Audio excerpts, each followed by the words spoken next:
I'm okay, I'm fine. Kincana, kincana, teng neng neng neng neng. Ku menahan rasa sakit, rasa sakit. Few moments later.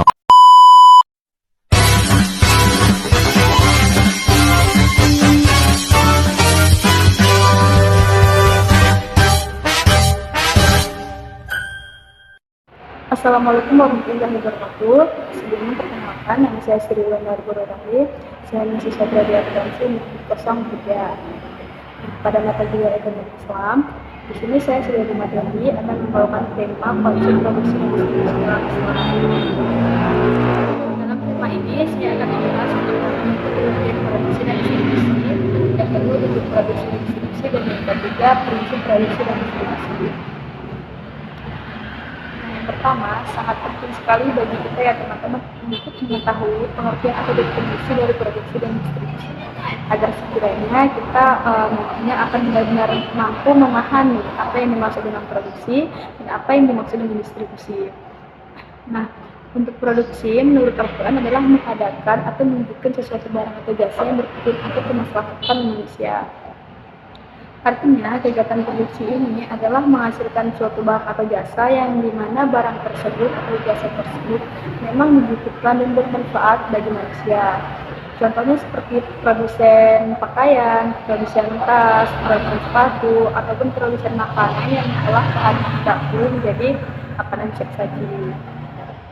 Nah, untuk distribusi itu sendiri, menurut pandangan Islam, ialah peningkatan dan pembagian bagi hasil kekayaan agar sirkulasi kekayaan dapat ditingkatkan sehingga kekayaan ada dapat melimpah dengan merata dan tidak beredar di antara golongan tertentu saja. Secara umum, distribusi ini adalah kegiatan menyalurkan barang dari produsen ke konsumen. Seperti produsen sepatu yang menyalurkan hasil produksinya ke pedagang kecil, di mana nantinya pedagang kecil akan menjual hasil produksi tersebut di pasar agar sampai ke konsumen. Nah, itu yang disebut dengan kegiatan distribusi. Tapi kalau dalam Islam, kegiatan distribusi ini yang dimaksud dengan pembagian bagi hasil kekayaan dalam Islam itu seperti pembagian zakat, sedekah, wakaf, dan lain sebagainya. Di mana tujuan sedekah atau zakat ini adalah untuk menolong sesama muslim agar harta yang kita miliki nggak bertumpuk di kita aja, tapi bisa bermanfaat bagi orang lain, sehingga disitulah kekayaan kita tidak beredar di antara golongan tertentu saja. Itu yang disebut dengan kegiatan distribusi dalam Islam. Nah, selanjutnya tujuan produksi. Tentunya produksi ini memiliki banyak sekali tujuan-tujuan, yang dimana tujuan itu sudah tentu tujuan yang baik untuk kemaslahatan manusia. Yang pertama yaitu memenuhi kewajiban sebagai khalifah di bumi, beribadah kepada Allah Subhanahu wa Ta'ala, dan juga menjalankan fungsi sosial. Nah, manusia adalah makhluk sosial, yang artinya manusia saling berkaitan antara satu dengan yang lainnya. Sehingga kegiatan produksi ini dapat mendorong kita untuk benar-benar memainkan peran kita sebagai makhluk sosial, dimana kita bisa saling tolong-menolong dalam kegiatan produksi ini, saling memberikan kebutuhan kepada konsumen yang memang membutuhkan produksinya. Yang kedua yaitu untuk memenuhi kebutuhan hidup pribadi dan keluarga.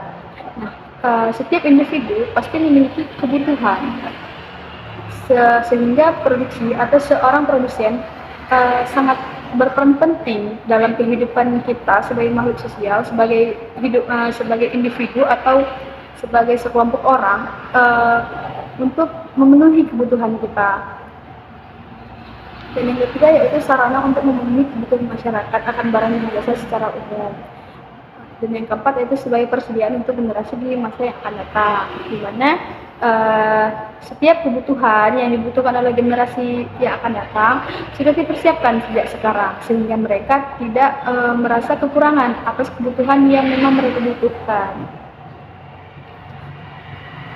Nah, untuk distribusi, tujuan distribusi itu yang pertama yaitu mengatasi problem ketidakadilan dan ketimpangan dalam pendistribusian pendapatan dan kekayaan. Seperti contoh dari distribusi dalam Islam itu yaitu seperti zakat dan sedekah ataupun wakaf. Itu merupakan kegiatan pendistribusian pendapatan dan kekayaan ke masyarakat, sehingga kita yang memiliki ekonomi yang bagus, ekonomi yang baik, kita memiliki kekayaan. Nah, kekayaan tersebut kita zakatkan atau kita sedekahkan kepada mereka yang kebutuhannya kita sedekahkan sebagian dari harta yang kita miliki kepada mereka yang ekonominya rendah, sehingga kita tidak tergolong ke dalam orang-orang yang menuntut harta. Tujuan yang kedua yaitu untuk menciptakan ekonomi global yang berkeadaban. Selanjutnya itu prinsip produksi dalam ekonomi Islam. Yang pertama yaitu dilarang memproduksi dan memperdagangkan komoditas yang buruk atau tercela karena bertentangan dengan syariat. Yang kedua yaitu tidak memproduksi barang atau jasa yang bertentangan dengan syariat. Yang ketiga yaitu kegiatan produksi harus dilandasi nilai-nilai Islam dan sesuai dengan kemaslahatannya. Dan yang keempat yaitu prioritas produksi harus memperhatikan kebutuhan dan manfaat bagi masyarakat. Jadi kegiatan produksi ini memang butuh prinsip agar kegiatan produksi ini tidak menyeleweng dari aturan atau bertentangan dengan syariat Islam. Kita seorang produsen harus menghasilkan barang produksinya itu adalah barang-barang yang emang baik, tidak bertentangan dengan syariat Islam dan memang bermanfaat bagi masyarakat.